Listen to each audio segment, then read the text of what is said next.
Very good morning. Finally it's all working, all well. Sound भी आ रहा है और we can begin our class. हमारा पानी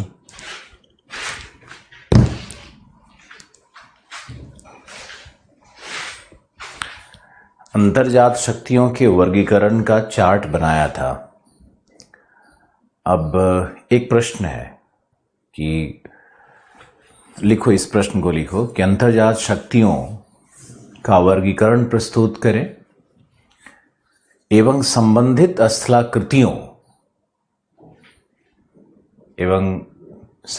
स्थलाकृतियों का वर्णन करें।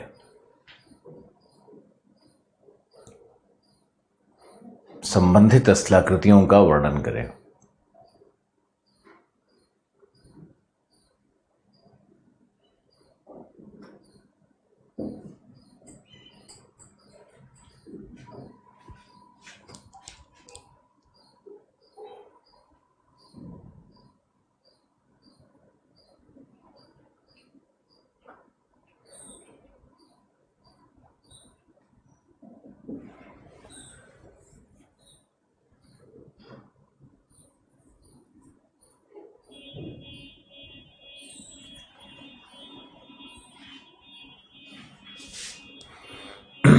लिखो, सबसे पहला था डायस्ट्रॉफिक यानी पटल विरूपणी बल। चार्ट को एक बार देखो, चार्ट को रिवाइज करो, चार्ट बनवाया था ना? यस या नो लिख करके भेजो मुझे।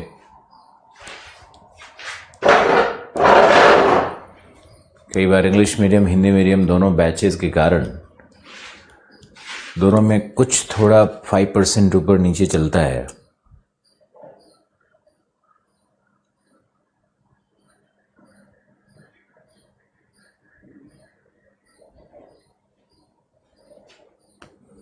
ओके,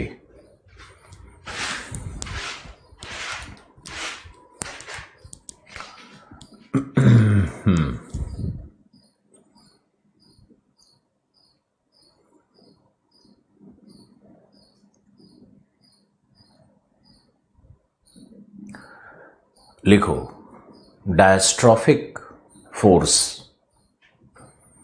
पहले लिखो, अंतर्जात शक्तियों को दो वृहत समूह में विभाजित किया जाता है।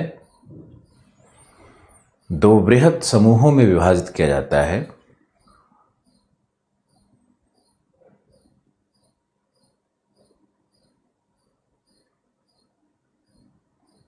पहला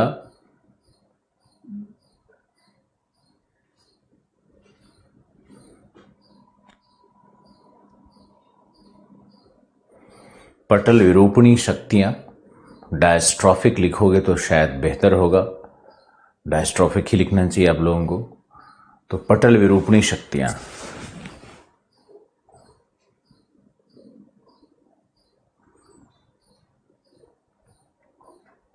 लिखो।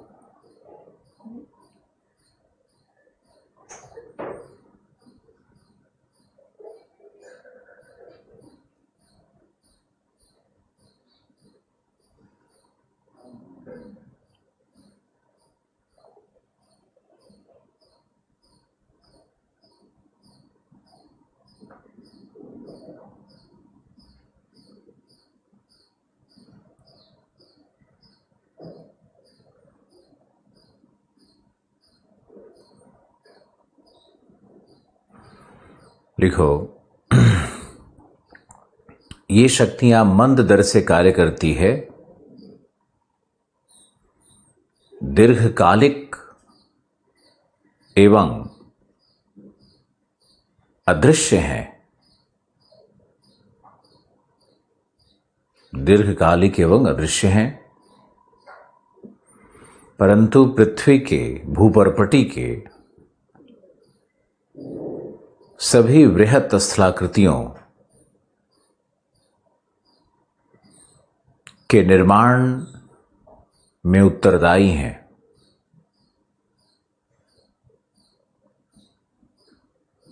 सभी बृहद स्थलाकृतियों के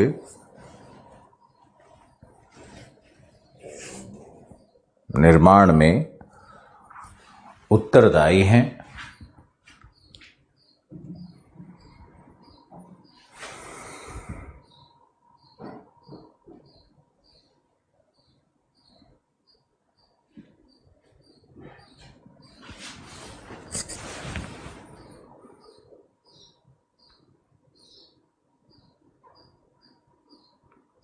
दूसरा पॉइंट इसमें लिखना है, इन शक्तियों की उत्पत्ति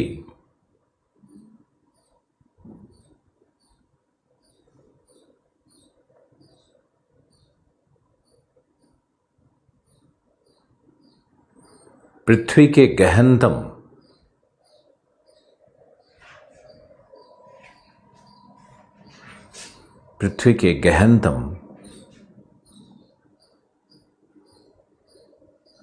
जैसे कोरमेंटल सीमा, गहनतम भागों के भू रासायनिक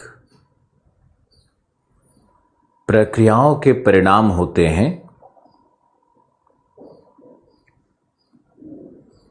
जिसमें तापीय ऊर्जा का गतिकीय ऊर्जा के रूप में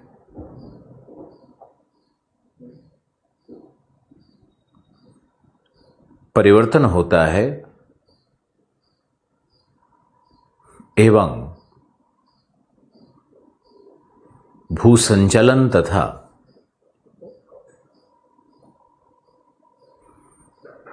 विवर्तनिक शक्तियां उत्पन्न होती हैं। भूसंचलन तथा विवर्तनिक शक्तियां उत्पन्न होती हैं।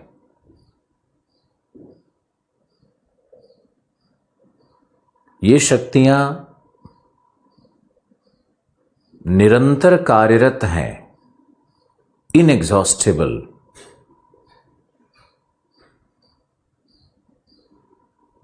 निरंतर कार्यरत हैं, अथक कार्य कर रही हैं,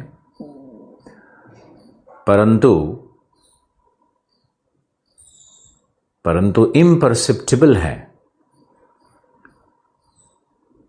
परंतु अनिर्वचनीय, जिनकी व्याख्या करनी बहुत मुश्किल है, परंतु अनिर्वचनीय एवं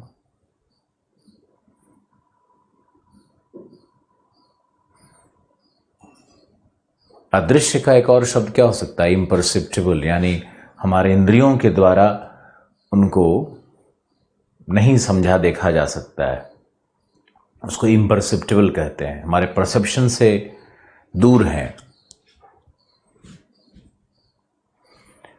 यानी अदृश्य हैं, अगम्य हैं। देखो, इनके दो वर्ग होते हैं, इन शक्तियों के दो वर्ग होते हैं।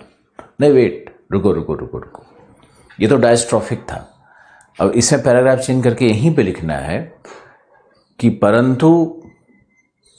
परंतु कैटास्ट्रॉफिक यानी विनाशकारी शक्तियां, कैटास्ट्रॉफिक यानी आकस्मिक, विनाशकारी नहीं, आकस्मिक शक्तियां, कहीं कहीं विनाशकारी भी लिखा रहता है, तो हिंदी में यही प्रॉब्लम है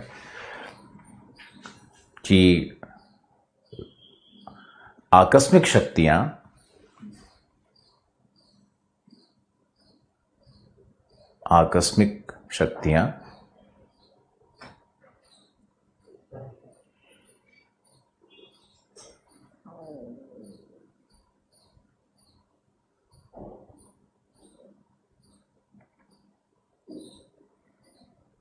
अचानक कार्य करती हैं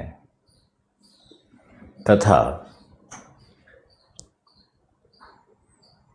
भूपर्पटी एवं मेंटल की सीमा के पास इनकी उत्पत्ति होती है।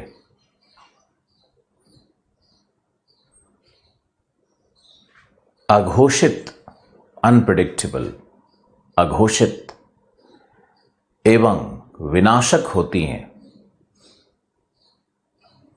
हालांकि भूपरपटी पर स्थलाकृतियों के विकास, नए स्थलाकृतियों के विकास में सम्मिलित होने के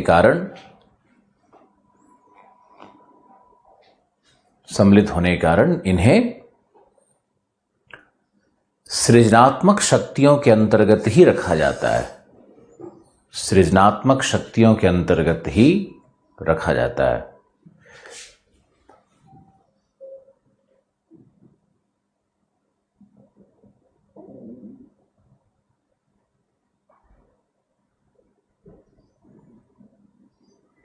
नेक्स्ट लिखो। जैसे भूकंप एवं ज्वालामुखी, भूकंपीय शक्ति, ज्वालामुखीय शक्ति। अब भूकंप और ज्वालामुखी तो हम लोगों को बहुत डिटेल से पढ़ना है, तो यहां पे इस पे टाइम खराब करने की जरूरत नहीं है।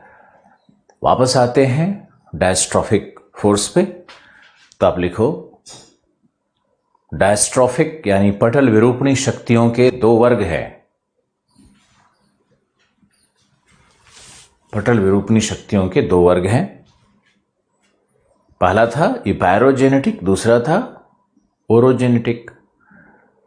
इपैरोजेनेटिक यानी महादेशजनक। तो लिखो, महादेशजनक, महादेशजनक बल पृथ्वी के केंद्र से लंबवत कार्य करता है। पृथ्वी के केंद्र से लंबवत कार्य करता है, अतः इसे अरीय शक्ति भी कहते हैं।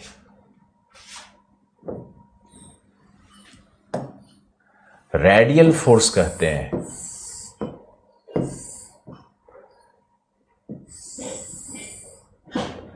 अतः इसे अरीय शक्ति भी कहते हैं।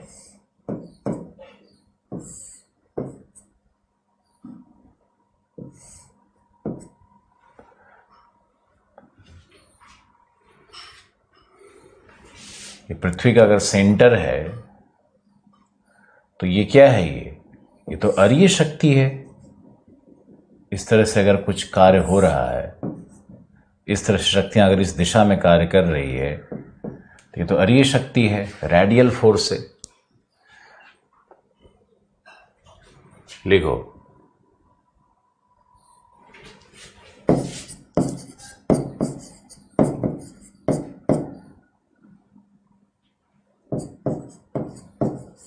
इसके पुनः दो प्रकार होते हैं।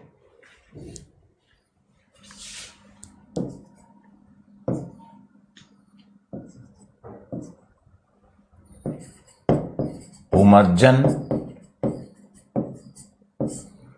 एवं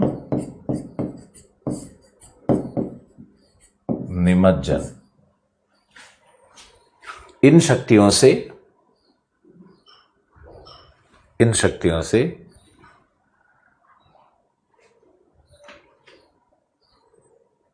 मग्न तट की उत्पत्ति, महाद्वीपीय मग्न तट की उत्पत्ति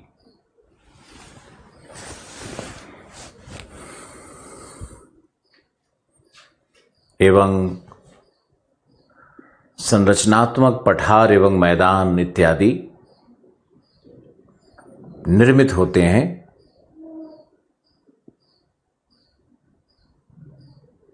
अर्थात ये द्वितीय श्रेणी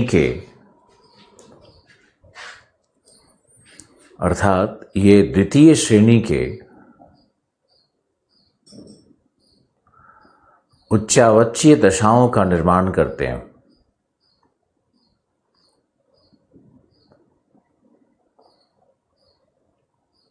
द्वितीय श्रेणी के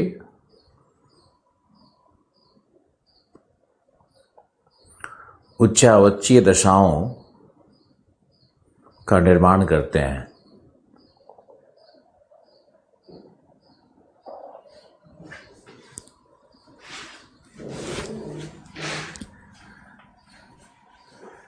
इसका प्रमुख उदाहरण भारत का तटीय मैदान है, जहां पश्चिमी तटीय मैदान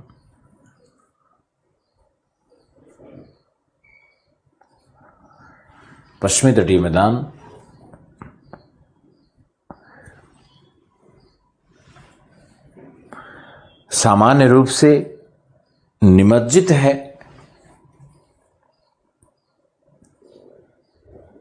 जबकि पूर्वी तटीय मैदान उमज्जित तट का उदाहरण है।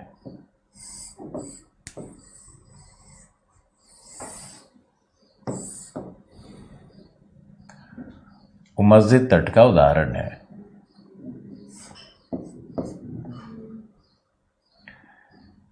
ये जो भाग है कच्छ है, कच्छ देखो उमज्जित है, लेकिन ये जो भाग है मुंबई का कोस्ट, कोंकण कोस्ट और कर्नाटका का कोस्ट और काठियावाड़, ये पूरा निमज्जित तट है। यानी ये सब हमारा बी है। ये हमारा सिर्फ कच्छ है। और यहां पर अगर आप देखोगे तो ये भाग जो मालाबार का है, ये यहां पर फिर से उमज्जित का उदाहरण है। और ये तो पूरा ही भाग उमज्जित है। ये तो पूरा ही भाग, यहां पे तिरुनेलवेली के पास थोड़ा सा है, निमज्जित है। यहां पे है तिरुनेलवेली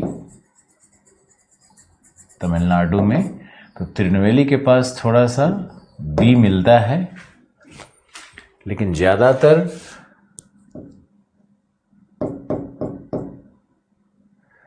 यहां तो ऐसा होगा, थोड़ा सा डायग्राम को ठीक करना होगा मुझे।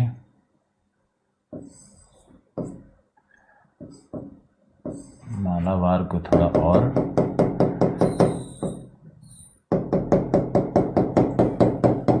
थोड़ा सा सुंदरबन के पास भी जाकर के बी मिलता है। ये तुम्हारा सुंदरबन, वहां पे तट का थोड़ा सा निमज्जन हो रहा है। ये एग्जाम्पल है भारत का। ये महादेश जनक शक्तियों के कारण ये उत्पत्ति हुई है। फिर एक उदाहरण आता है पूर्वी यूरोपियन मैदान भी। आप लिखो इसका उदाहरण, पूर्वी यूरोपीय मैदान भी निमज्जन का उदाहरण है। तथा उत्तरी सागर, बाल्टिक सागर में, उत्तरी सागर बाल्टिक सागर में भी निमज्जन के उदाहरण मिलते हैं। निमज्जन के उदाहरण मिलते हैं।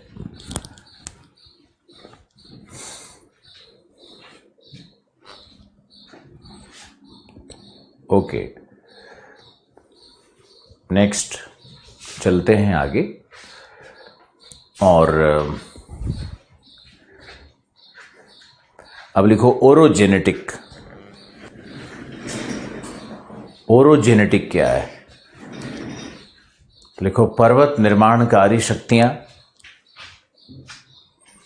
पर्वत निर्माणकारी शक्तियां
ये पर्वत निर्माणकारी शक्तियां में लिखो, क्षैतिज कार्य करती हैं, मंद दर से, दीर्घकालिक,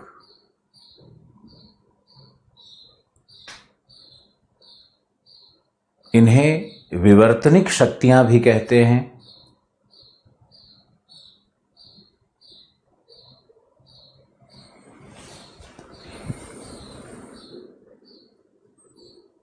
इन्हें विवर्तनिक शक्तियां भी कहते हैं।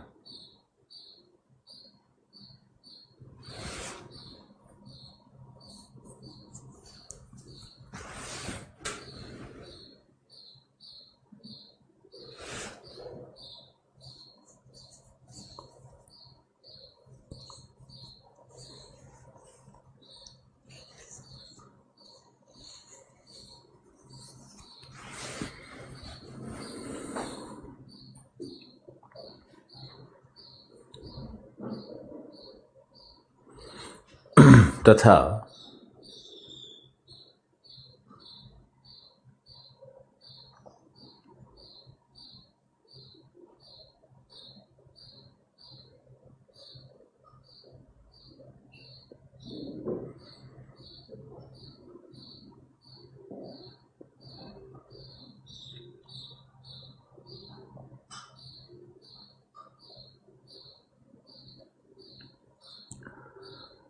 इनके द्वारा सेकेंड ऑर्डर लैंडफॉर्म्स, द्वितीय श्रेणी के उच्चावच, जैसे वलित पर्वत कॉर्डिलेरा की श्रृंखलाएं, ब्लॉक पर्वत, भ्रंश घाटियां इत्यादि भूपर्पटीय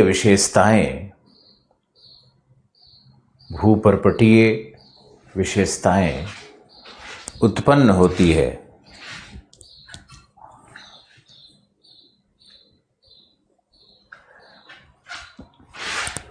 मालाबार के पास ए और बी कुछ समझ में नहीं आया। मालाबार और तमिलनाडु का भाग है ना, ये उमज्जित तट है, ये लिखा है यानी उमज्जित तट है। लेकिन तिरुनवेली के पास थोड़ा सा निमज्जन का उदाहरण मिलता है, इसलिए मैंने इसको शो कर दिया है। सुंदरबन के पास थोड़ा सा निमज्जन का उदाहरण मिलता है, इसलिए मैंने उसको भी शो कर दिया तुम्हारे एक्यूरेसी के लिए।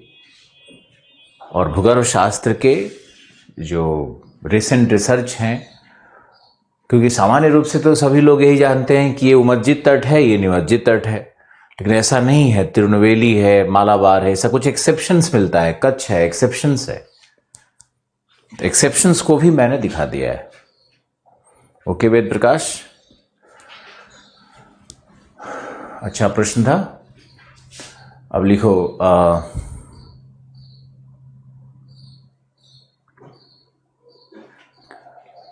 लिखो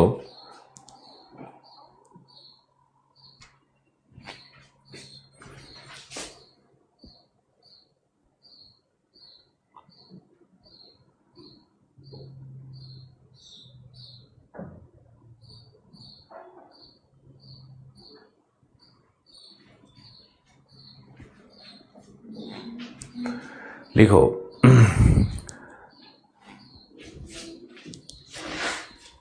ये शक्तियां टेंजेंशियल फोर्स कहलाती हैं।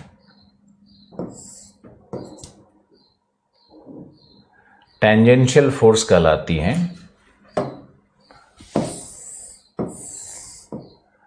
स्पर्श रेखीय बल कहलाती हैं, क्योंकि भूपर्पटी के सतह पर क्षैतिज रूप से कार्य कर रही हैं।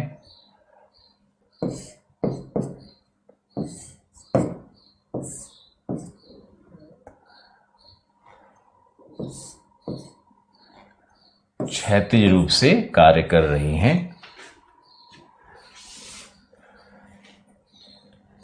ये टेंजेंशियल फोर्स भी है।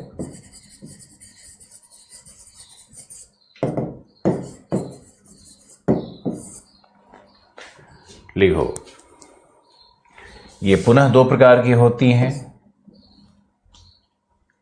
ये पुनः दो प्रकार की होती हैं, तनाव मूलक, संपीडनात्मक।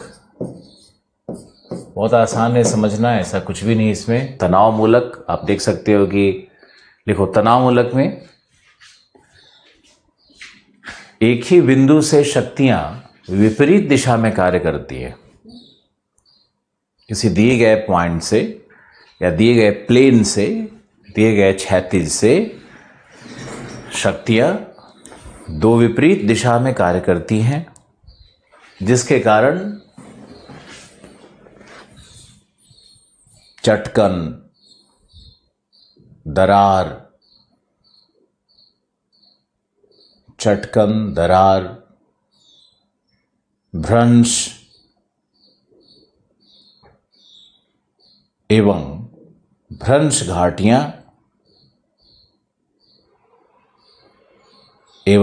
घाटियां उत्पन्न होती है।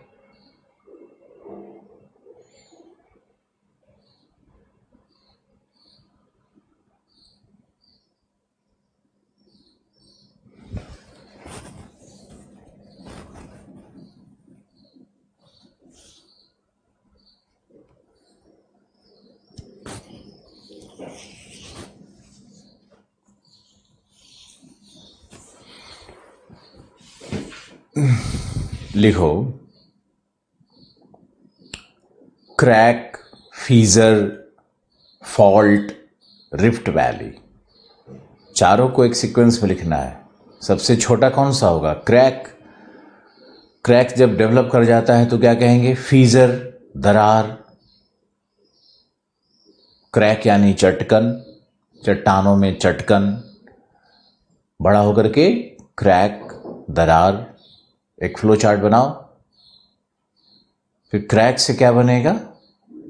फीजर, फीजर से बनेगा फॉल्ट, और फॉल्ट से बनेगा रिफ्ट। रिफ्ट सबसे लंबा और बड़ा और व्यापक होता है।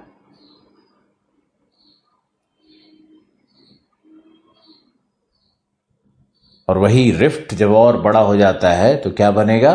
प्लेट सीमा। पूरे सीक्वेंस को अच्छे से लिख करके और इसको समझना है। Crack,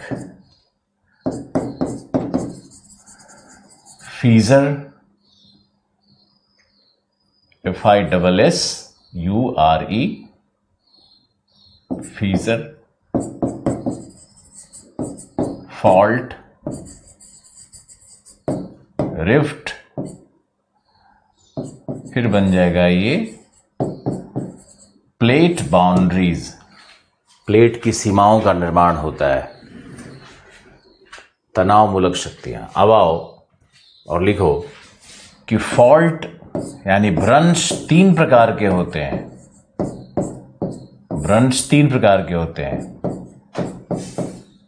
normal fault, reverse fault, transcurrent fault, या इसको ट्रांसफॉर्म भी कहते हैं, या रूपांतरित भ्रंश जो मैंने आपको लिखवाया था पिछले क्लास में। तो भ्रंश तीन प्रकार का होगा। देखो, पहला है नॉर्मल फॉल्ट, सामान्य भ्रंश। जब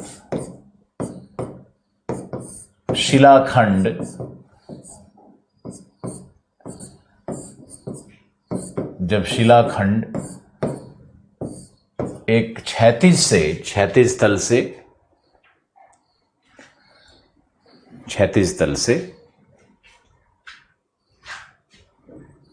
एक दूसरे से विपरीत दिशा में विस्थापित हो,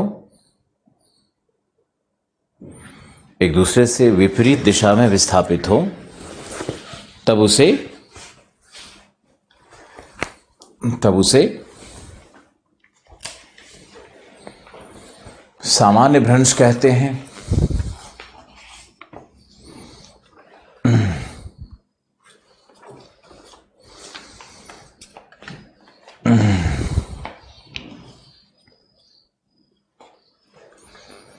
तो उसे सामान्य भ्रंश कहते हैं।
चट्टानों के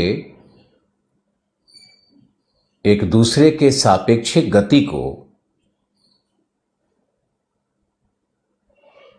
relative movement of the rock blocks with respect to each other is called slip, को स्लिप कहते हैं।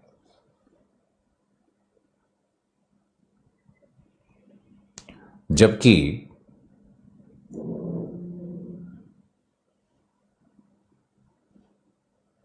भ्रंशन के क्रम में जो लंबवत भ्रंशन के क्रम में चट्टानों में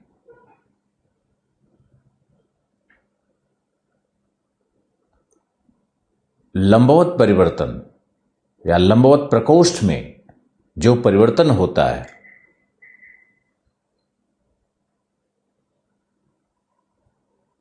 या लंबवत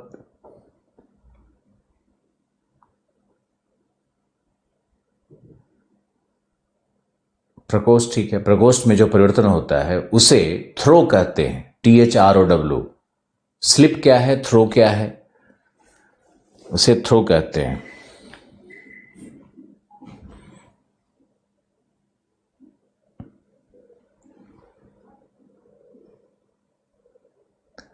तथा चट्टानों के समानांतर विस्थापन को हीव कहते हैं। चट्टानों के समानांतर विस्थापन को हीव कहते हैं, HEAVE।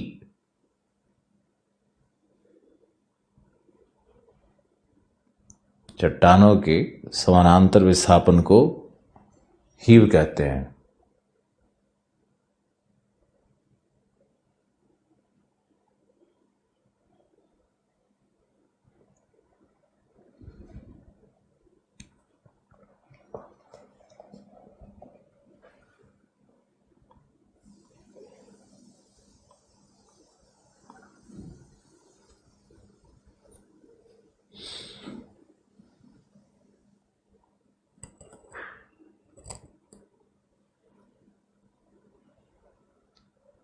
अब लिखो व्युत्क्रमित भ्रंश। व्युत्क्रमित भ्रंश संपीडनात्मक बलों के परिणाम होते हैं, जबकि सामान्य भ्रंश तनाव मूलक शक्तियों के।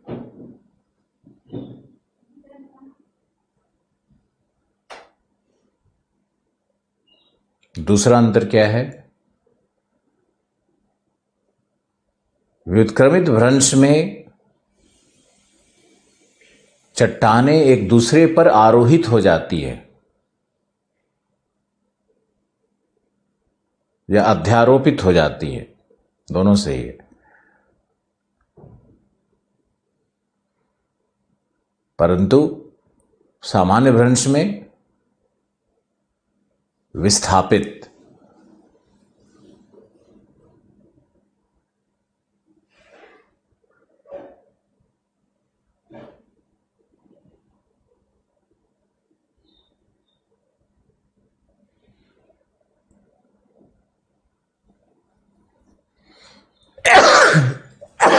सॉरी।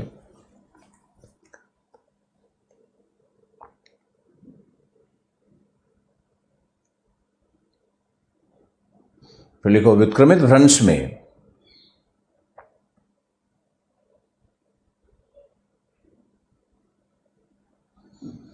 एंगल ऑफ इंक्लिनेशन उच्च होता है सामान्य भ्रंश की तुलना में।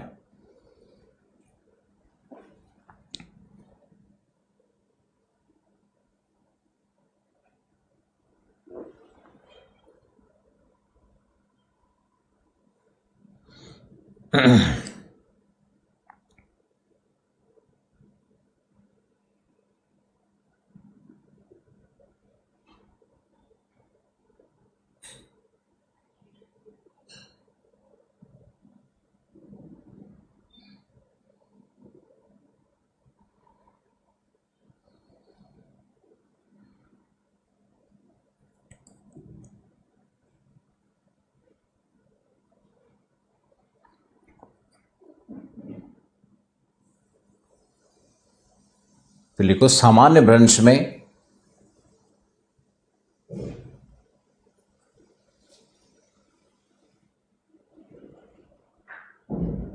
भ्रंश सतह का झुकाव तथा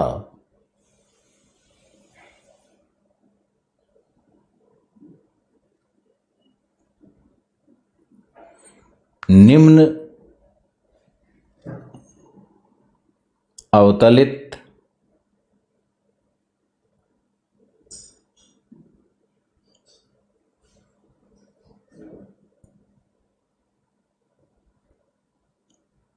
अथवा विस्थापित चट्टानों की दिशा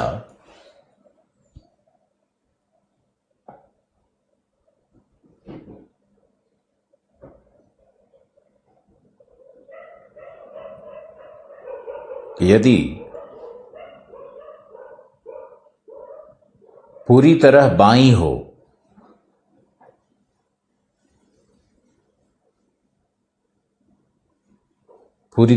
हो तब उसे सिनिस्ट्रल फॉल्ट कहते हैं। सिनिस्ट्रल अभी एक्सप्लेन करते हैं। सिनिस्ट्रल SINISTRAL उसे सिनिस्ट्रल फॉल्ट कहते हैं। और यदि दाहिनी ओर हो तब उसे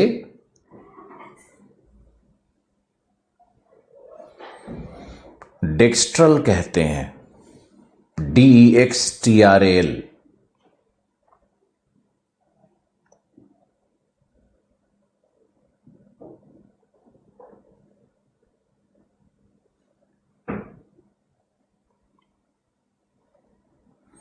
तब उसे डेक्स्ट्रल कहते हैं।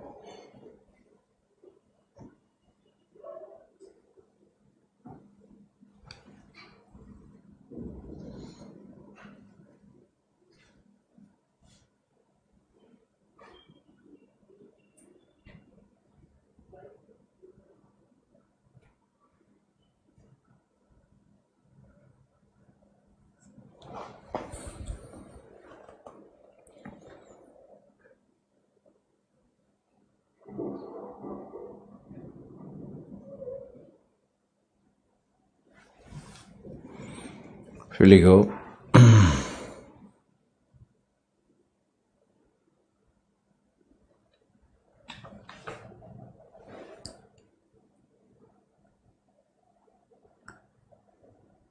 लिखो रूपांतरित भ्रंश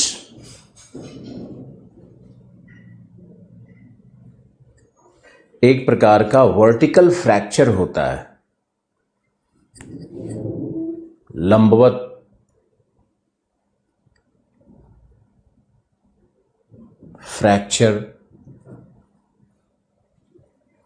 फ्रैक्चर होता है जिसमें शक्तियां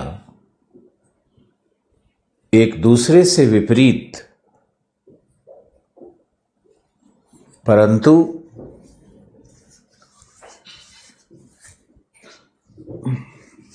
समानांतर कार्य करती हैं।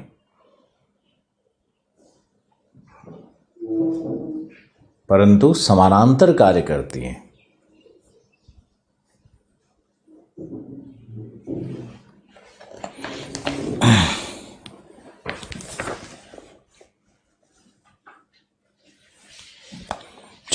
तथा चट्टानों का विस्थापन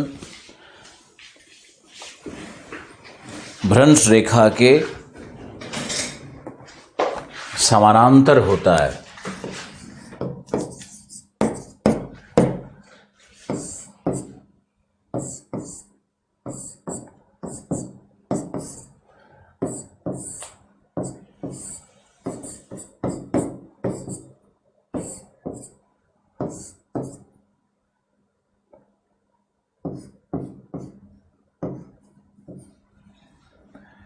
ये देखो है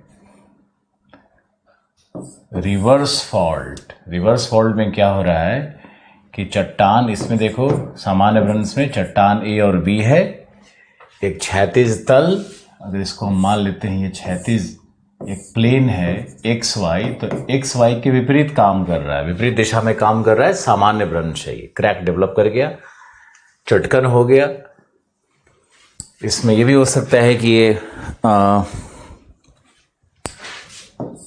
मान लो ये एक चट्टान है, दूसरा यहां पर इधर ऐसे खिसक गया,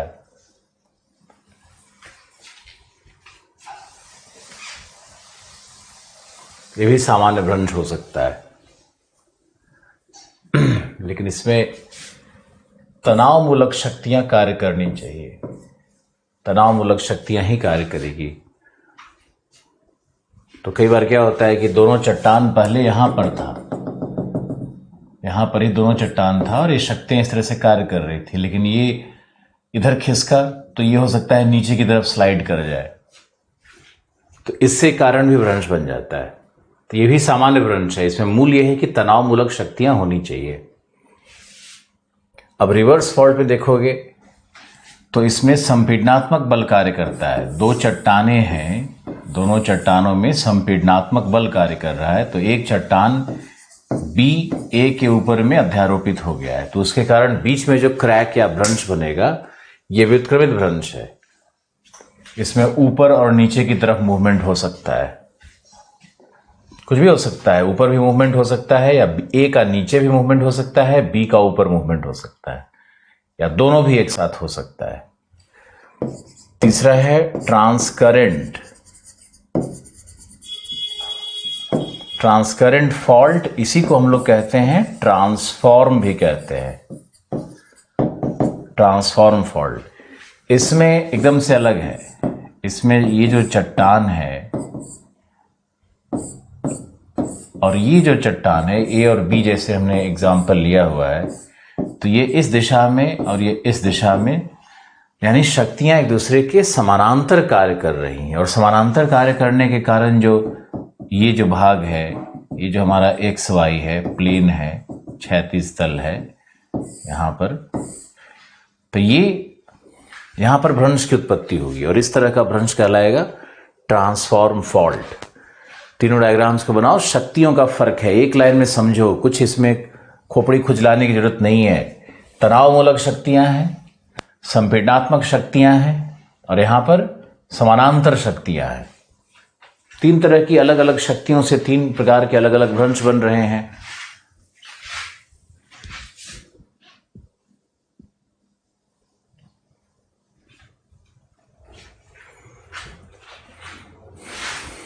ये जो स्लिप, मतलब ये जो भ्रंश का जो लाइन बन रहा है ना, ये जो मूवमेंट हो रहा है चट्टान में, ये स्लिप है। हम लोग कैसे बोलते हैं कि पैर फिसल गया, स्लिप कर गया, वही स्लिप है। इन दोनों का फिसलाव स्लिप है। और अगर वास्तव में विस्थापन हो गया है, स्लिप मतलब तो होता है कि फिसल जाना, लेकिन एक होता है कि विस्थापन हो गया, चट्टान खिसक के चला गया। तो अगर चट्टान खिसक के चला गया है तो उसको हम लोग हीव कहेंगे। तो स्लिप के बाद हीव होता है। और अगर ऊपर की तरफ उठ गया है तो उसको बोलेंगे थ्रो। ऊपर की तरफ डिस्प्लेसमेंट है, थ्रो। नीचे में छोटा सा चट्टान में हल्का सा भ्रंश बनता है तो क्या कहेंगे, स्लिप। और वही बड़ा सा भ्रंश बन जाता है, चट्टानें खिसक जाती हैं, तो उसको कहेंगे उसको कहेंगे हीव। स्लिप, हीव, थ्रो 3 शब्द है। स्लिप छोटा हल्का सा, थ्रो ऊपर, heave displacement.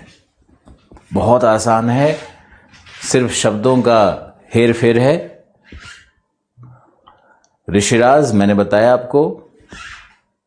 Prashant good morning. Ved Prakash thank you.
समझ में आ गया तो यस लिखो।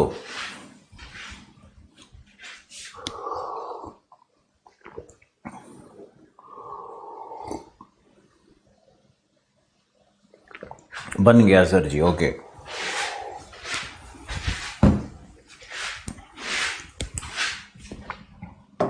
ये था हमारा भ्रंश। अब लिखिए तनावमूलक शक्तियां।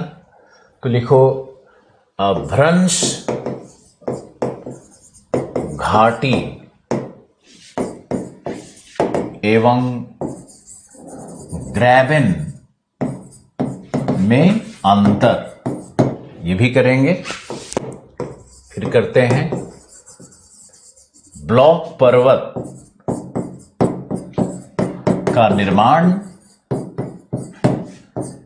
एवं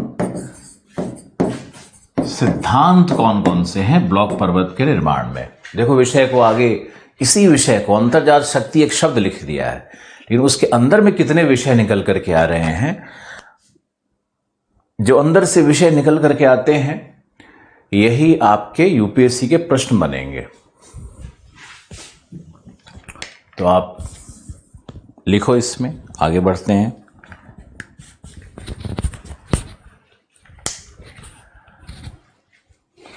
पहले लिखो ब्लॉक पर्वत क्या है। लिखो ब्लॉक पर्वत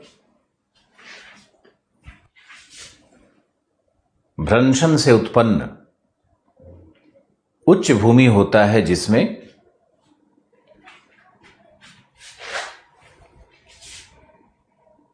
श्रृंग एवं गर्त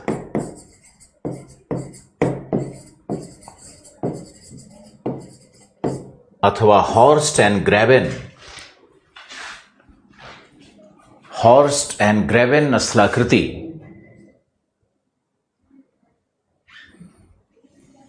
प्राप्त होती है। हॉर्स्ट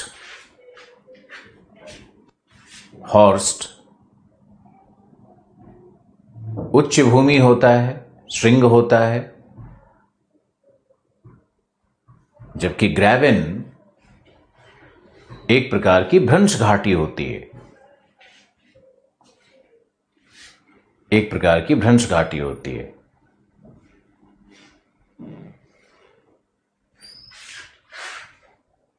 अभी इसमें भ्रंश घाटी ग्रेवेन में अंतर है, वो हम करवाएंगे। पहले ब्लॉक वाला की कर लेते हैं। इसमें एक और बहुत इंटरेस्टिंग चीज ऐड कर देते हैं, रैंप वैली। क्योंकि आजकल यूपीएससी इसी तरह के शब्दावली को उठा करके जो कंपलसरी प्रश्न है ना उसको पूछता है। हालांकि पीसीएस के एग्जामिनेशन में इतना डिटेल नहीं पूछता है। पीसीएस में तो सीधे सीधे पूछेगा कि अंतर्जात शक्तियों के का वर्गीकरण प्रस्तुत करें या उनके स्थलाकृतियों को का वर्णन करें, स्ट्रेट क्वेश्चन होगा। लेकिन यूपीएससी अंदर जाएगी। दोनों एग्जाम आप लोग देते ही हो, हमारा उद्देश्य तो है दोनों का बहुत शानदार तैयारी करना। लिखो चलते हैं और ब्लॉक पर्वत के निर्माण की प्रक्रिया पर लिखो कीस्टोन हाइपोथेसिस। ब्लॉक पर्वत के निर्माण पर है कीस्टोन परिकल्पना हाइपोथेसिस। कीस्टोन हाइपोथेसिस क्या है? कुंजी शिला सिद्धांत। कुंजी शिला सिद्धांत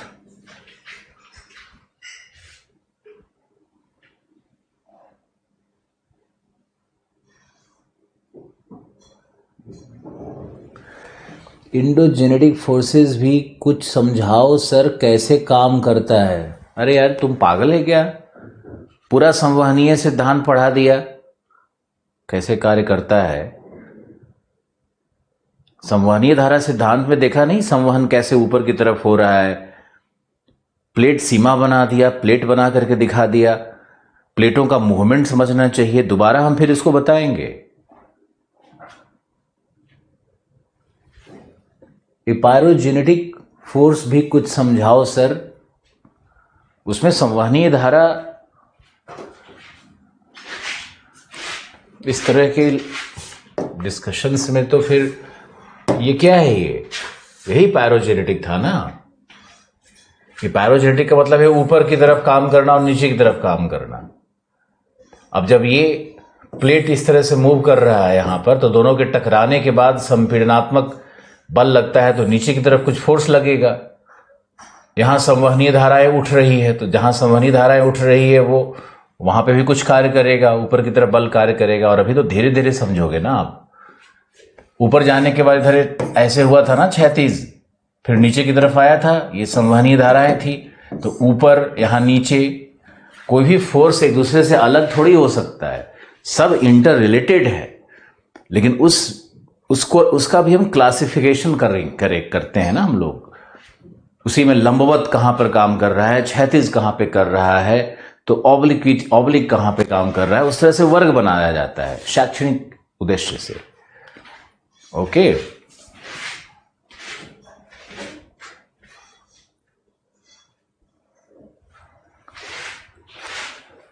इंडोजेनेटिक का ही तो ये पार्ट है। चलो ओके।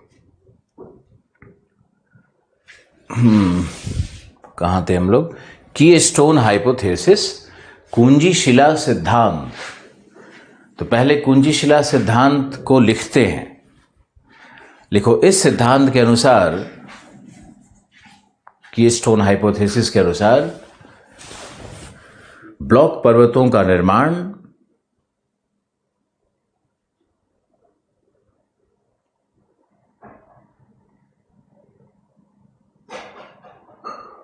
भ्रंशन, सामान्य भ्रंशन एवं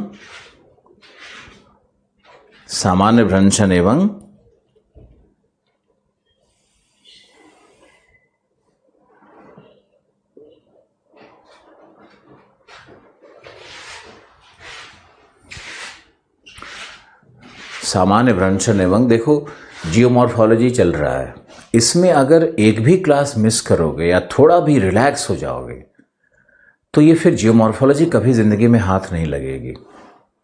आपको ये समझना होगा कि ज्योग्राफी लगभग साइंस की तरह है। हालांकि मैंने इसका बहुत सिंप्लीफिकेशन किया हुआ है और रिवाइज भी करवाएंगे आपको।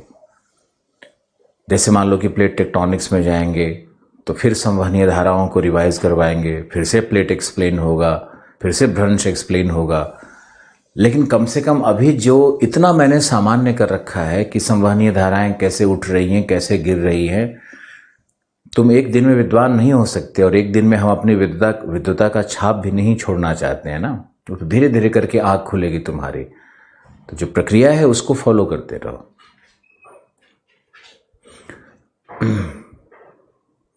कई बार रहता है स्टूडेंट्स का बहुत खराब एक्सपीरियंस टीचर के साथ कि छोड़ करके भाग गया, पूरी बात नहीं समझाई, मन प्यासा रह गया।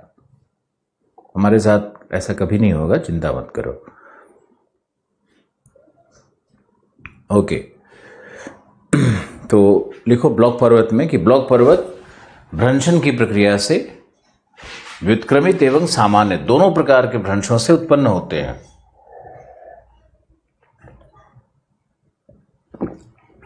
जिसमें कुंजी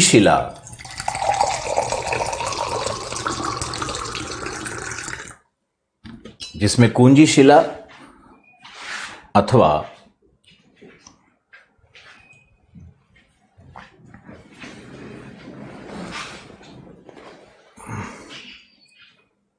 वह चट्टान जिसमें उत्थान अथवा अवतलन होता है,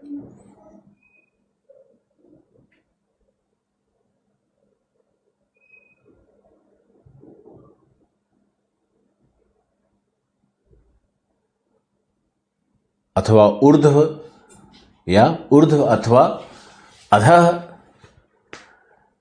संचरण होता है,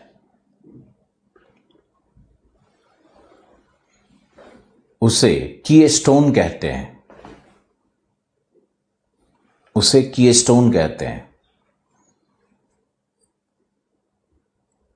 स्टेज 1,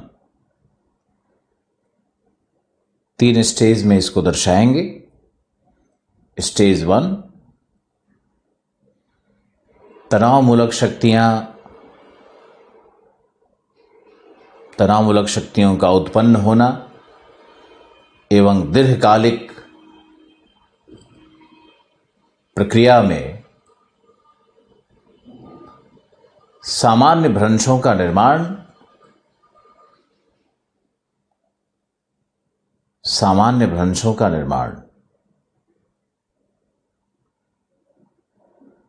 जिससे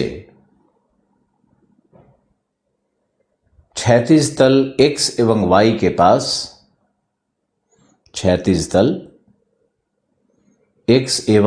के पास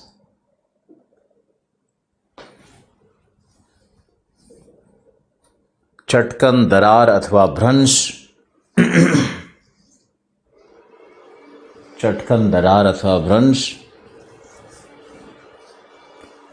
निर्मित होते हैं।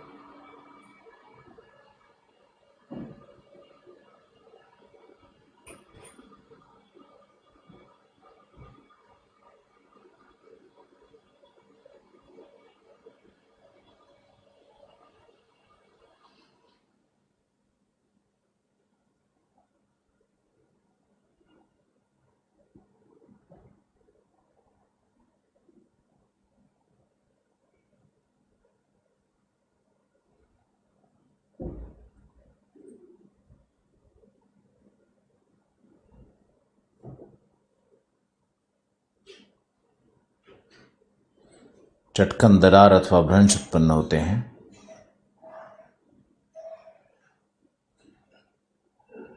नेक्स्ट लिखो,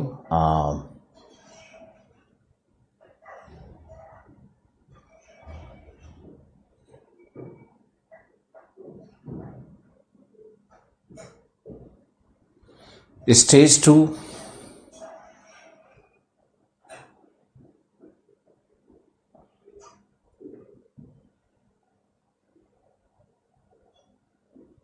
स्टेज 1 में एक शब्द और लिखो रॉक स्लिप का निर्माण होता है। यहां पे चट्टानों में स्लिप होगा, लेकिन हीव नहीं होता है, स्लिप होगा। फिर लिखो स्टेज 2, तनावमूलक शक्तियों में वृद्धि एवं निरंतरता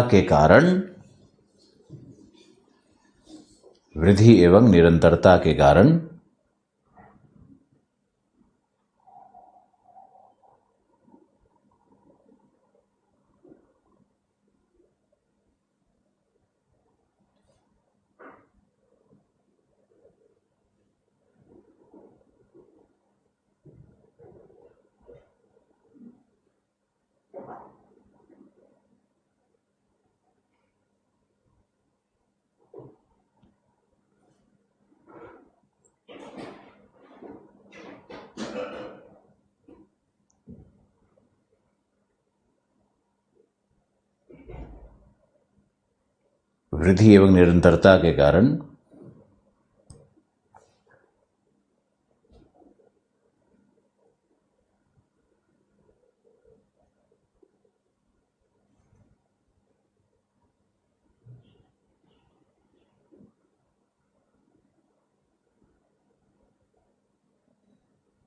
चट्टानों में, कुंजी शिला में, चट्टानों नहीं, कुंजी शिला में, कीस्टोन में वास्तविक विस्थापन होता है तथा यह गुरुत्वीय, ग्रेविटेशनल सिंकिंग, गुरुत्वीय अवतलन के कारण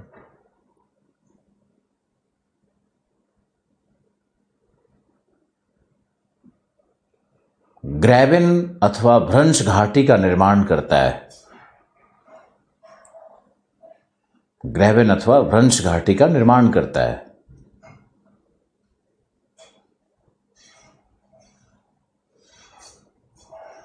इस प्रक्रिया में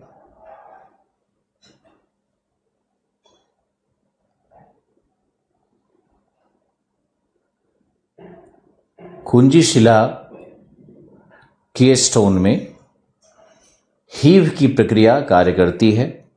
HEAVE, हीव की प्रक्रिया कार्य करती है।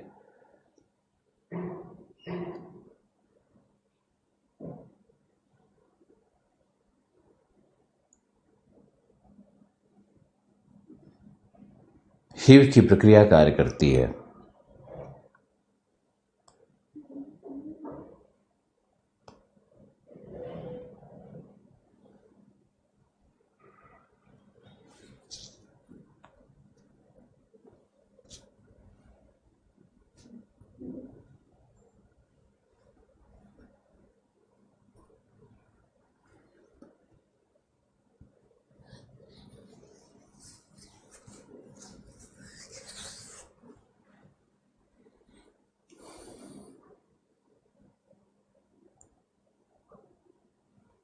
हीव की प्रक्रिया कार्य करती है। स्टेज 3, स्टेज 2 में ग्रैबेन, स्टेज 1 में भ्रंश बना, सामान्य भ्रंश। स्टेज 2 में भ्रंश घाटी बना।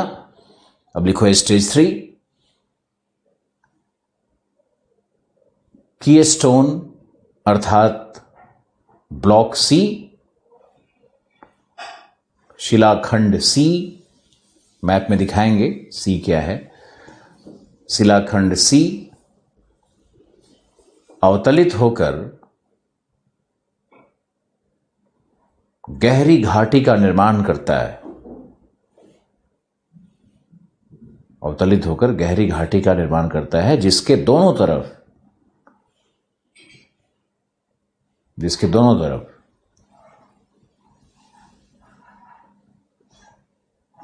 चट्टानों में स्लिप होने के कारण सामान्य भ्रंश तथा कगारनुमा संरचना का निर्माण होता है। कगारनुमा संरचना का निर्माण होता है।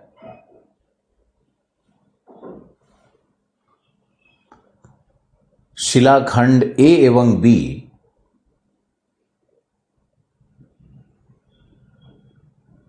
सी के अवतलन के कारण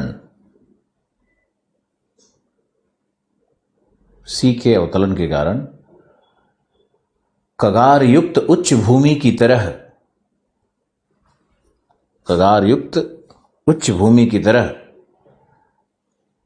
प्राप्त होते हैं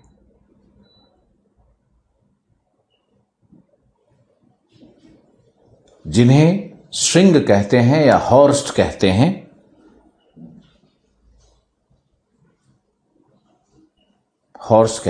तथा इस प्रकार हॉर्स्ट एवं ग्रैबेन स्थलाकृति का निर्माण होता है।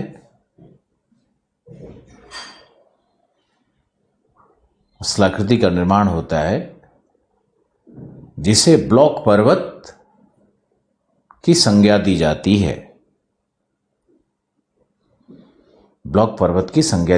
है। इसका प्रमुख उदाहरण फ्रांस का वोसेजेज, फ्रांस का वोसेजेज, VOSAGES, एवं जर्मनी का ब्लैक फॉरेस्ट है, जिसके मध्य राइन नदी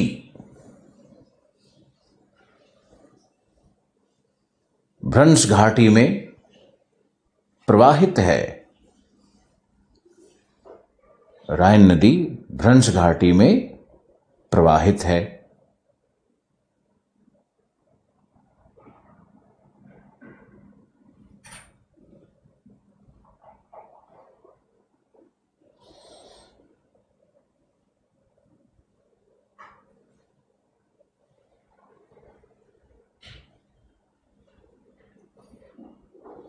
एक सिद्धांत और है इस पे छोटा सा, और दोनों करवाना इसलिए पहले जरूरी है क्योंकि उसके बाद ही आप कंपैरिजन करोगे या सीखोगे। तो ठीक है, पहले हम लोग लिख लेते हैं। आप लिखो।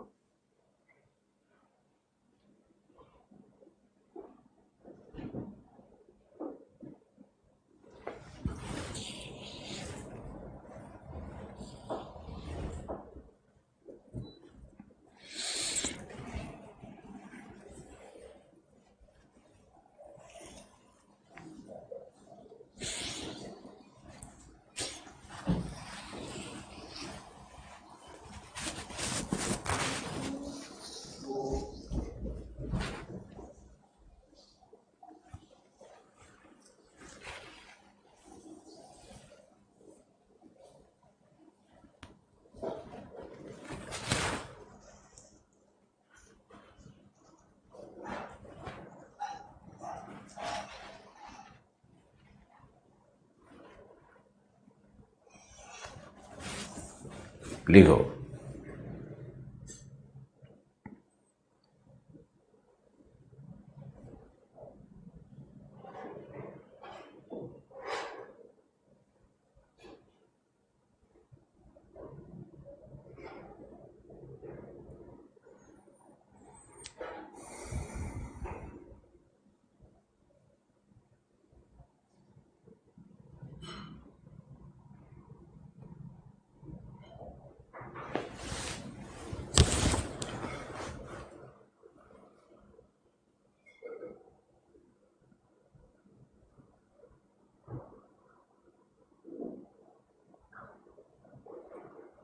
लिखो। एक अन्य मत के अनुसार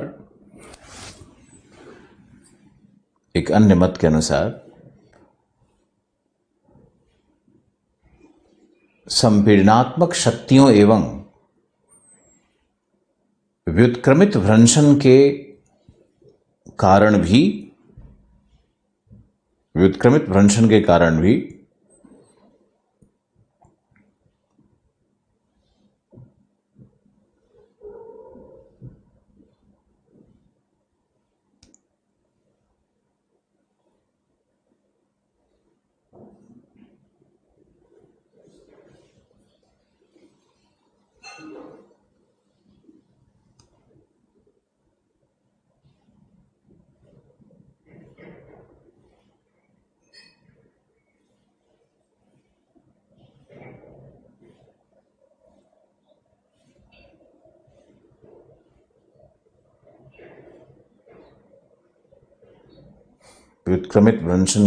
भी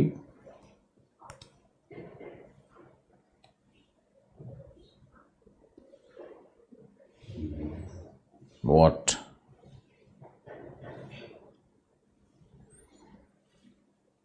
ब्लॉक पर्वत का निर्माण होता है। स्टेज 1 देखो, संपीड़नात्मक शक्तियों के निरंतर कार्य करने पर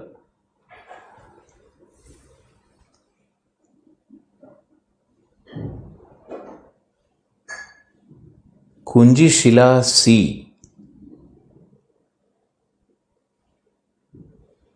पर दाब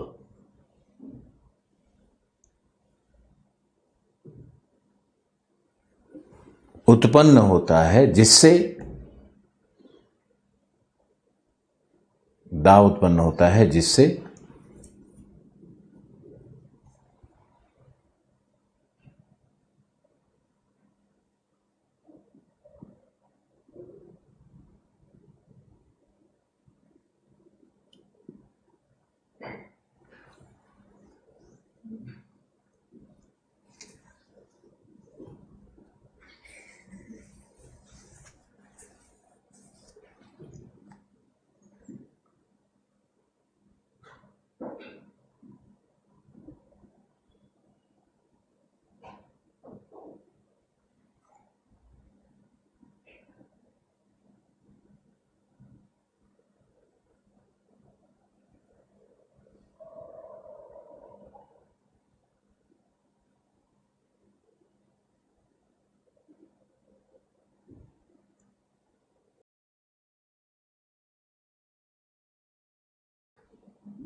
रचनाएं बनती है।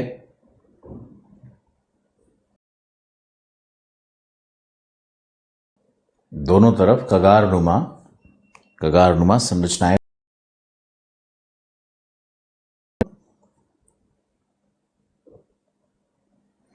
व्युत्क्रमित भ्रंश पाए जाते हैं। व्युत्क्रमित भ्रंश पाए जाते हैं, जबकि रॉक ब्लॉक शिलाखंड ए एवं बी निम्न घाटी के रूप में प्राप्त होता है। हालांकि इनका अवतलन नहीं हुआ है। हालांकि इनका अवतलन नहीं हुआ है।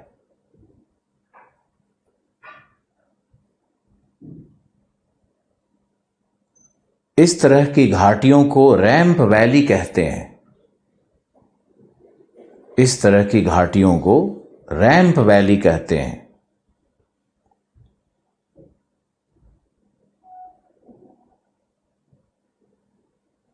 अब नेक्स्ट लिखो ग्रैबेन एवं भ्रंश घाटी में अंतर। यह भी एक प्रश्न आ सकता है। ग्रैबेन एवं भ्रंश घाटी में अंतर। पहला, ग्रैबेन सभी प्रकार के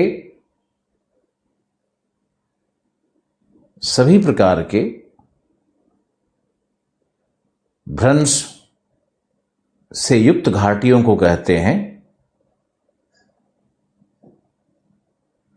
अर्थात यह एक सामान्य शब्द है।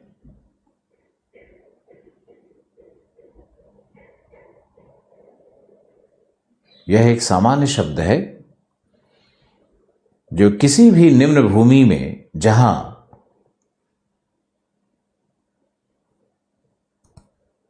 भ्रंशन हुआ हो,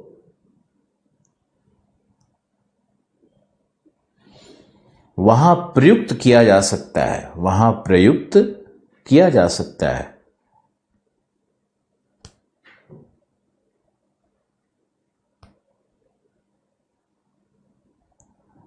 प्रयुक्त किया जा सकता है।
इसमें लिखो आगे कि जबकि भ्रंश घाटी में दोनों तरफ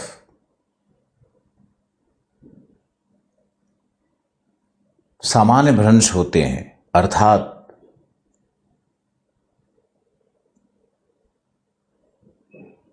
दो भ्रंशों के मध्य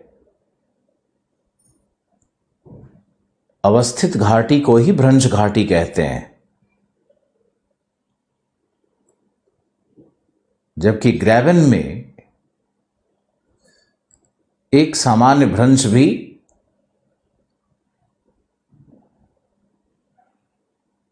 पाया जा सकता है। Next paragraph. ग्रैवन में घाटी के एक ओर कगार भी संभव है, दोनों तरफ भी हो सकता है, एक ओर कगार भी संभव है, परंतु भ्रंश घाटी में दोनों तरफ कगार आवश्यक है। तीसरा है ग्रैवन सामान्य, व्युत्क्रमित, रूपांतरित सभी प्रकार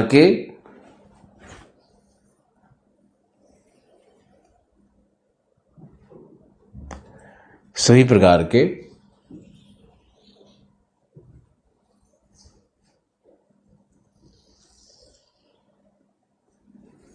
भ्रंश से निर्मित हो सकता है, सभी प्रकार के भ्रंश से निर्मित हो सकता है,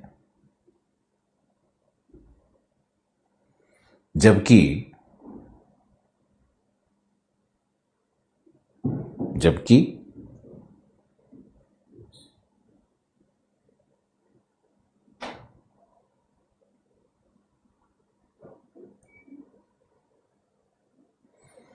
भ्रंश घाटी में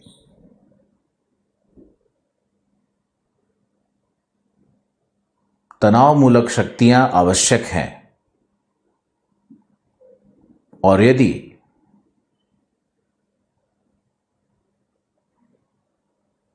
यदि संपीड़नात्मक शक्तियों से भ्रंश बने हैं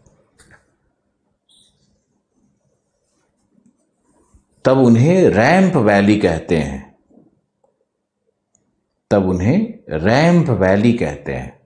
वही रैंप वैली हो जाता है।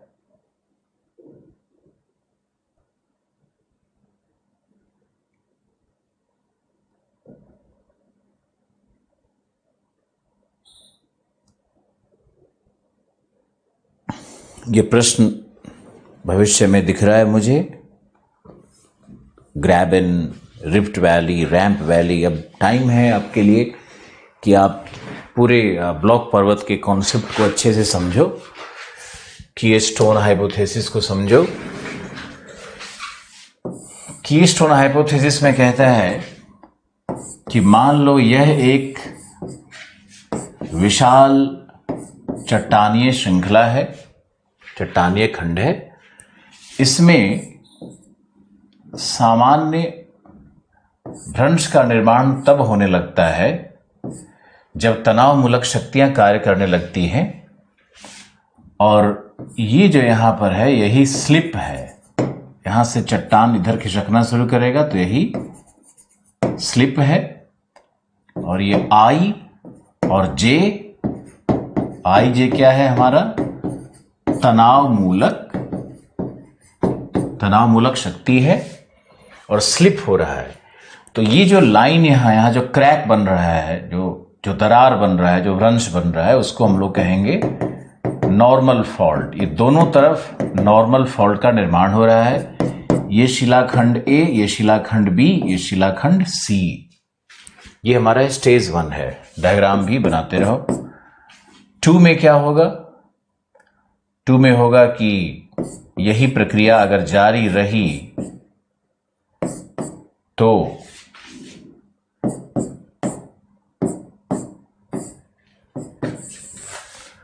ये प्रक्रिया अगर जारी रही तो ये जो शिलाखंड हमारा है B,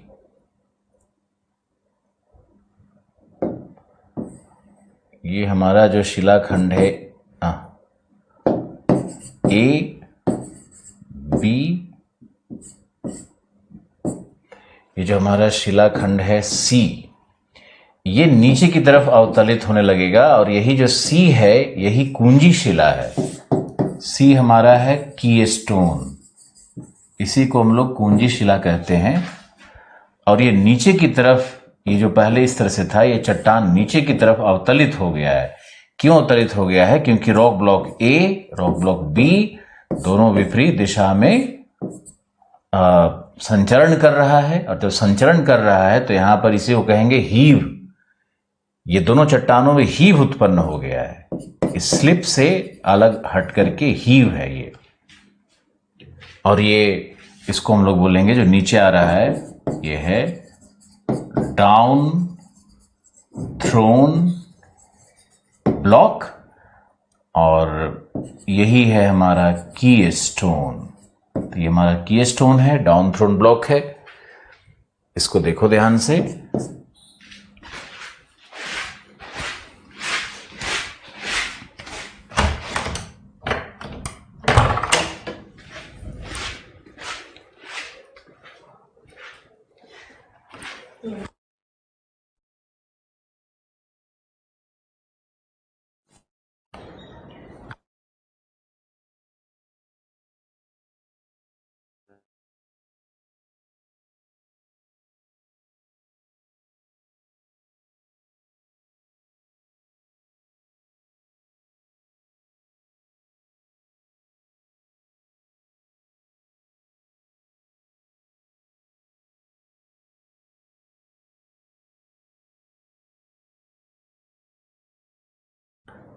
Thank you, Sankalp. Good morning, Soumya. You are joining late. कितना तो आसान कर दिया है मैंने कि जब चट्टान इनिशियल क्रैक डेवलप होता है उसको स्लिप कहते हैं। फिर यही जब चट्टान खिसक जाता है दोनों तरफ, अब ए और बी दोनों तरफ खिसक जाएगा, तो जो मैकेनिकल फोर्स जो होल्ड करके सी को रखी थी वो मैकेनिकल फोर्स खत्म हो जाता है। इसके कारण ये अपने भार के कारण, अंडर इट्स ओन वेट, ये ग्रेविटेशनल सिंकिंग करने लगता है और चट्टान सी नीचे की ओर खिसकने लगता है। मान लो कि हम ही को दो लोग ऐसे होल्ड करके पकड़ा हुआ है। अब दोनों ने मुझे छोड़ दिया और दोनों खिसक गया दूसरी तरफ, तो मेरा क्या होगा? हम तो नीचे की तरफ सिंक करेंगे ना। तो ये ग्रेविटेशनल सिंकिंग यही है, ये स्टेज 2 में ऐसा काम कर रहा है। अब स्टेज 3 में अगर आपने बना लिया हो तो स्टेज 3 में जब हम जाएंगे तो ये ब्लॉक पर्वत बिल्कुल इस तरह से निर्मित नजर आएगा। ये ब्लॉक पर्वत बन चुका होता है और ये हमारा जो सी था यही कीस्टोन, यही डाउन थ्रोन ब्लॉक है। ये हमारा कगार है जिसको हम स्कार्प कहते हैं। ये हमारा हॉर्स्ट है, इधर भी स्कार्प बनेगा, इधर भी कगार बनेगा। यही हमारा हॉर्स्ट है। ज़्यादा अच्छा रहेगा ना हॉर्स्ट ही लिखा करो। ये जो हमारी घाटी है यही ग्रैबन है, ये ग्रैबन घाटी है। यही रिफ्ट वैली भी यही है, rift valley. All the rift valleys are graben but not all the grabens are rift valley. इसको याद रखना है। सभी रिफ्ट वैली ग्रैबन होते हैं लेकिन सभी ग्रैबन रिफ्ट वैली नहीं होते हैं। ये हमारा रॉक ब्लॉक ए था जो इधर विस्थापित हो रहा है, ये हमारा बी है जो इधर विस्थापित हो रहा है। अब ये हमारा ब्लॉक पर्वत है। हॉर्स्ट एंड ग्रैबन टोपोग्राफी इसी प्रकार से बनता है। ये हमारा था थ्योरी नंबर 1, इसको नोट कर लो।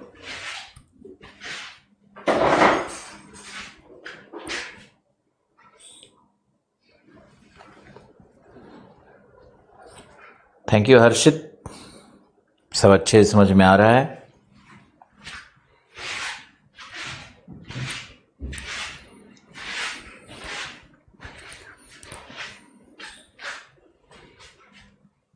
तो ये कीस्टोन हाइपोथेसिस का एक मॉडल है। दूसरे मॉडल पे चलते हैं, और आसान है इसे। दूसरा मॉडल मैंने इसी में आप एग्जाम्पल और केस स्टडी दिखा सकते हो। ये है वोसजेज, जो कि फ्रांस का ब्लॉक पर्वत है।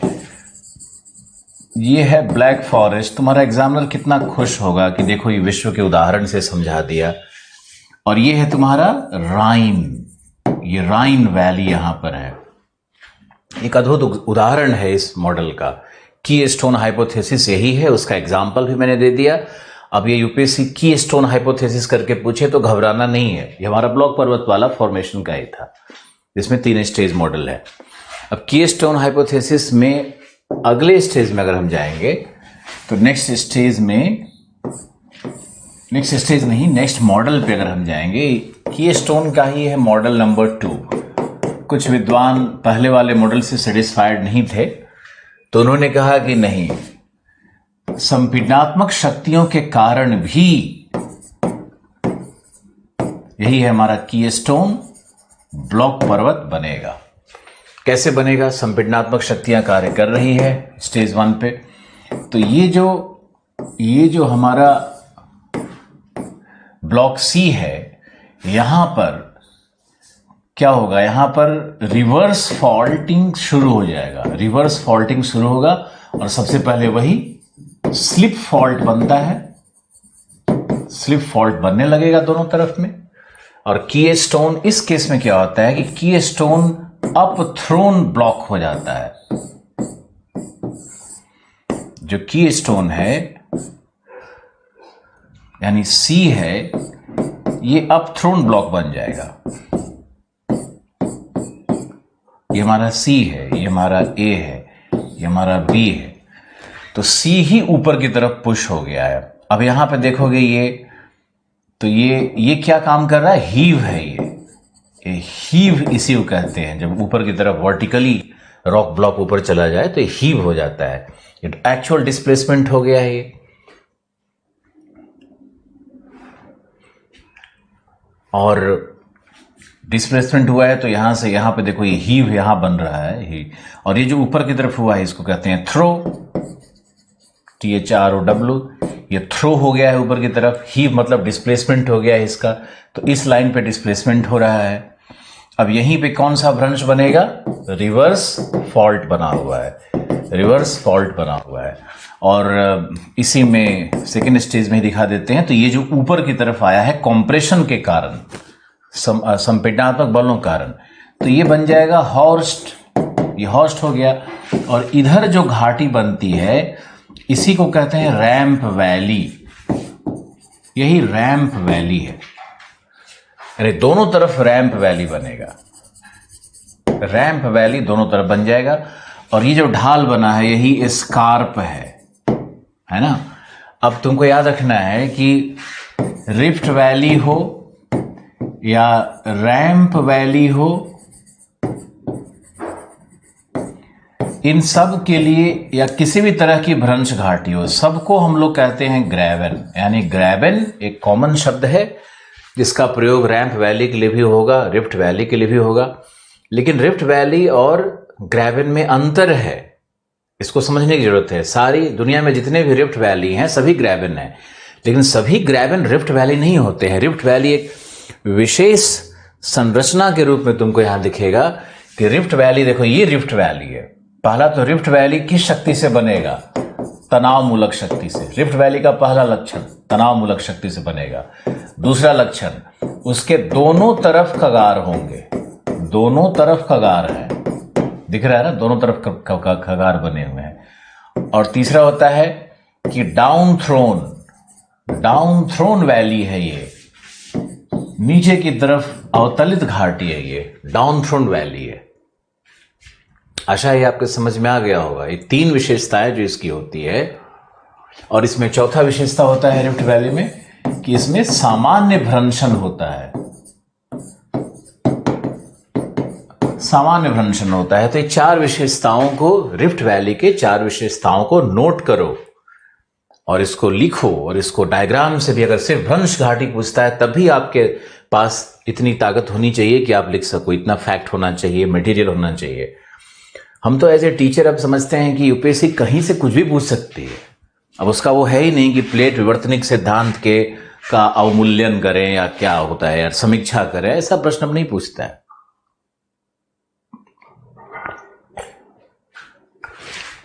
कभी भी तुम्हारा प्रश्न जो भी आना है नोट से ही आना है, बाहर से नहीं आएगा। गजेंद्र डायग्राम देख के क्लियर हो गया। देखो, एक टीचर को मालूम है कि उसको क्या करना है, सिर्फ तुम्हारा विश्वास बहुत जरूरी है टीचर के ऊपर में कि वो पहले लिखवाता क्यों है या किसी विषय को पहले समझाता क्यों है, फिर बाद में क्यों समझाता है, या किसी को पहले ही चीज को क्यों समझा देता है। तो ये तो समझने की प्रक्रिया है। वो मेरा डिपार्टमेंट है कि मुझे पहले क्या करना है, बाद में क्या करना है। तो ये 4 विशेषताएं हैं हमारे रिफ्ट वैली की। अब ग्रैबन को देखोगे तो ये भी ग्रैबन है, रिफ्ट वैली को ग्रैबन कह सकते हो, उसमें कोई प्रॉब्लम नहीं है। अब रैंप वैली को हम लोग देख लेते हैं एक बार और। रैंप वैली की क्या विशेषताएं होंगी? रैंप वैली की विशेषता नंबर 1 होगी। रैंप वैली की विशेषता 1 क्या है? तो ये संपीडनात्मक शक्तियों से इसका निर्माण होता है। दूसरी विशेषता क्या है इसकी कि इसके एक ओर कगार होगा, दोनों तरफ नहीं होता है, इसके एक ओर कगार होगा। तीसरी इसकी विशेषता क्या होती है रैम वैली की? इसमें व्युत्क्रमित भ्रंश होगा, व्युत्क्रमित भ्रंश पाया जाएगा, सामान्य भ्रंश नहीं मिलेगा। चौथा होगा ये एक तरफ हॉर्स्ट होता है, जबकि रिफ्ट वैली में क्या है? दोनों तरफ हॉर्स्ट होता है। रिफ्ट वैली में अगर आप जाओगे तो इसकी 5वीं विशेषता क्या है? दोनों तरफ हॉर्स्ट है। तो आप इसको लिख सकते हो कि दोनों तरफ हॉर्स्ट मिलते हैं, दोनों तरफ हॉर्स्ट मिलता है।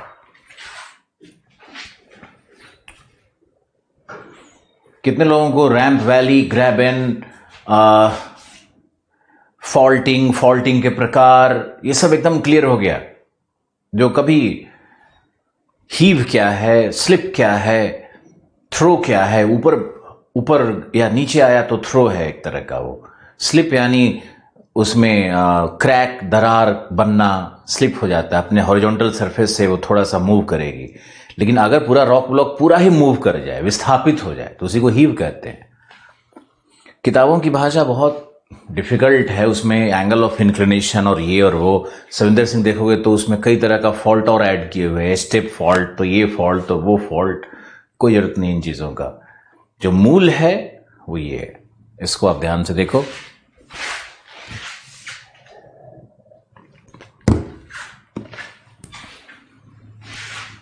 इस डायग्राम को बनाओ। रवि जाटव, क्लियर हो गया सर? गुड।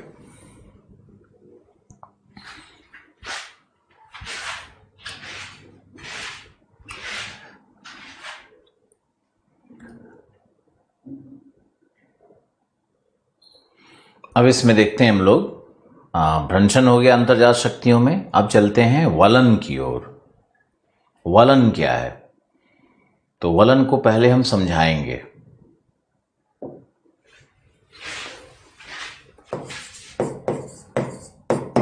वलन क्या है? मान लो कि एक चट्टान है, इस पर संपीडनात्मक बलों ने कार्य किया और चट्टान में इलास्टिसिटी या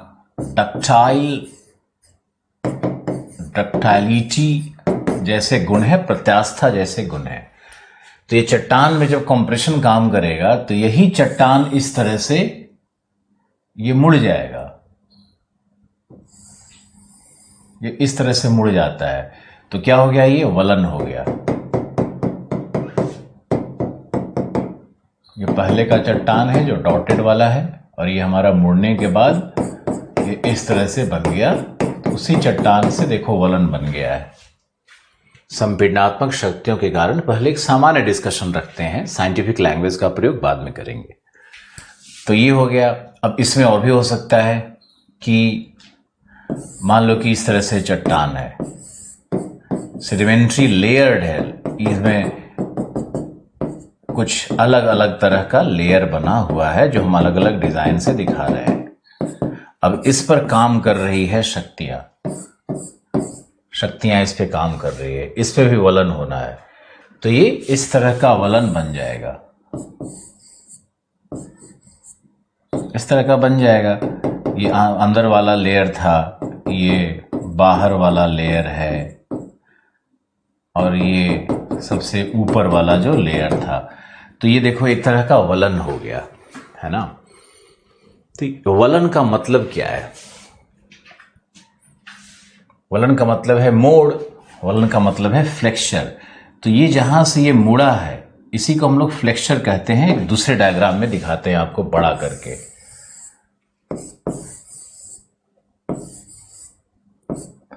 तो ये जो मोड़ है ना, जहां ये मुड़ा हुआ है चट्टान, इसी को हम लोग कहते हैं फ्लेक्चर। ये फ्लेक्चर है। और ये जो एक्स वाई एक्सिस है, जिसके सहारे vertical axis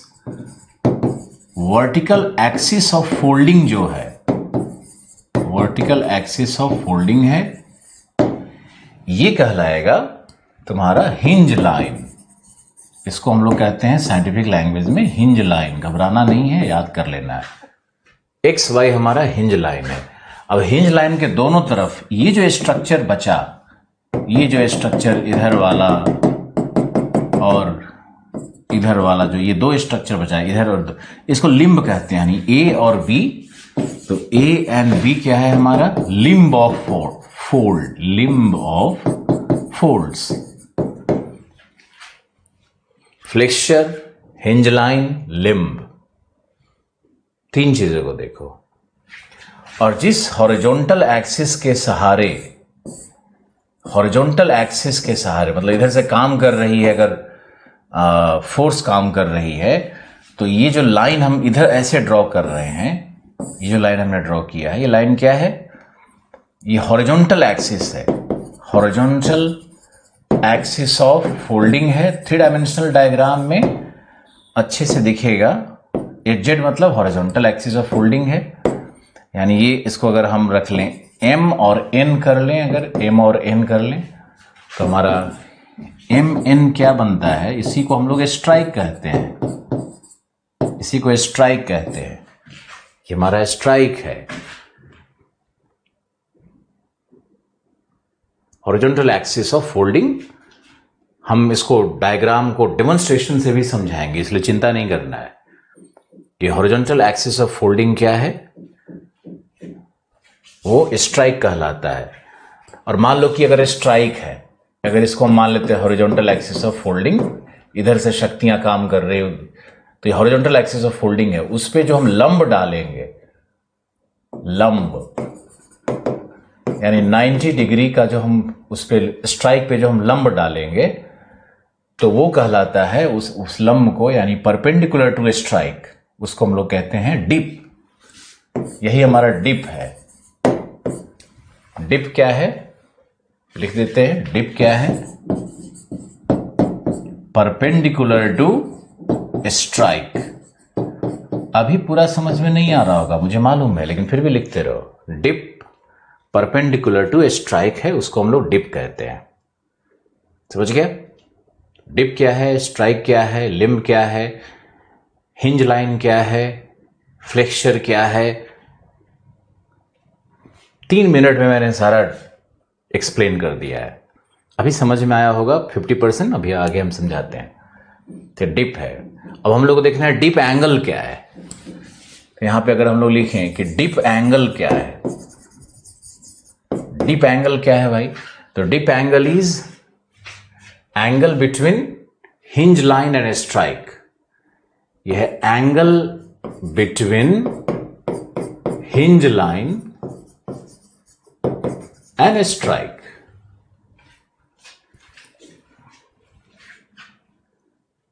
between hinge line and strike को हम लोग डिप एंगल कहते हैं। अब इसका हम एक डेमो देते हैं। मुझे एक पेज चाहिए होगा। देखो बहुत आसान था जो मैंने यहाँ पे लिखा है, बहुत आसान है।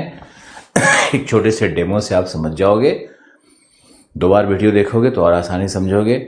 मान लो कि ये चट्टान है, इस पर संपीड़नात्मक बल ने कार्य किया, ये धीरे धीरे वलन हो गया इसका। तो ये जो वलन होकर के ऊपर जो ये मोड़ बना है ना, इस मोड़ को ही फ्लेक्सर कहते हैं। ये जो मोड़ है ये फ्लेक्सर है, समझ गए। और ये जो वर्टिकल एक्सिस है, इसको हम लोग कहेंगे हिंज लाइन। ये हिंज लाइन हो गया। और ये जो हॉरिजॉन्टल एक्सिस है, ये देख रहे हो ना, ये इधर से फोर्स काम किया है, तो हॉरिजॉन्टल एक्सिस ऑफ फोल्डिंग ये हो गया, वर्टिकल एक्सिस ये हो गया। तो हॉरिजॉन्टल एक्सिस को हम लोग स्ट्राइक कहेंगे। ये स्ट्राइक है और ये क्या है, ये है हिंज लाइन। अब मान लो कि जिधर से फोर्स ज्यादा काम करता है उधर झुकाव ज्यादा हो जाता है। तो फोल्ड मान लो ऐसे झुका हुआ है, इस तरह से झुका हुआ है मान लो फोल्ड। तो ये अगर ऐसे झुका हुआ है तो हिंज लाइन भी ऐसे झुक गया इसका, तो है ना। तो जो कोण हिंज लाइन और स्ट्राइक के बीच में बन रहा है ना, समतल से, स्ट्राइक से और हिंज लाइन के बीच में जो कोण बन रहा है वो कहलाता है डिप एंगल। ये है डिप एंगल, तुम्हारा ध्यान रखना। जितना ज्यादा संपीड़नात्मक शक्ति काम करेगा उतना ही ज्यादा फोल्ड नीचे की ओर झुकेगा, है ना, उतना ही फोल्ड झुकता चला जाएगा और उतना ही डिप एंगल कम होता चला जाएगा। यानी जब डिप एंगल कम होगा तो इसका एक ही अर्थ है कि संपीड़नात्मक शक्तियां बहुत अधिक कार्य कर रही हैं। आशा है समझ में आ रहा होगा।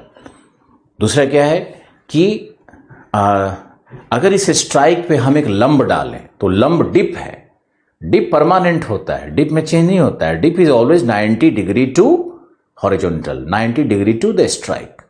तो ये हमारा डिप है और ये हमारा हिंज लाइन है और ये हमारा स्ट्राइक है। तो स्ट्राइक और हिंज लाइन के बीच में डिप एंगल है, ध्यान देना इस पे। और हिंज लाइन और डिप के बीच में जो बन रहा है वो एंगल ऑफ इंक्लिनेशन है। फोल्ड का इंक्लिनेशन कितना हुआ ये देखना पड़ता है कि डिप और हिंज लाइन के बीच में कौन सा एंगल बन रहा है। और डिप एंगल क्या होता है, स्ट्राइक और हिंज लाइन यानी हॉरिजॉन्टल और हिंज लाइन के बीच में क्या एंगल बन रहा है, इसको हम लोग क्या कहेंगे, डिप एंगल कहेंगे। ज्यादा कम डिप एंगल हो इसका मतलब क्या है, संपीड़नात्मक शक्तियां ज्यादा काम कर रही है, ज्यादा झुका हुआ है। डिप एंगल अगर कम होगा, डिप एंगल अगर न्यून होगा तो इसका मतलब संपीड़नात्मक ज्यादा काम कर रहा है, झुकाव ज्यादा है। और वही अगर एंगल ऑफ इंक्लिनेशन ज्यादा होगा, इसका मतलब क्या होता है ना, एंगल ऑफ इंक्लिनेशन अगर बढ़ता चला जाएगा तो यहां पे अगर देखेंगे एंगल ऑफ इंक्लिनेशन ऊपर की तरफ जाओगे हिंज लाइन को लेकर तो जीरो घटने लगेगा, बिल्कुल जीरो हो जाएगा। वर्टिकल कर दोगे तो जीरो हो जाएगा और नीचे लाओगे तो ये एंगल ऑफ इंक्लिनेशन बढ़ने लगता है ना। तो ये जब बढ़ने लगता है इसका मतलब क्या होता है कि संपीड़नात्मक शक्तियां ज्यादा कार्य कर रही हैं अगर एंगल ऑफ इंक्लिनेशन ज्यादा हो और डिप एंगल कम हो। आज के लिए इतना ही। वीडियो को दोबारा जरूर देखना। Thank you, bye bye, take care.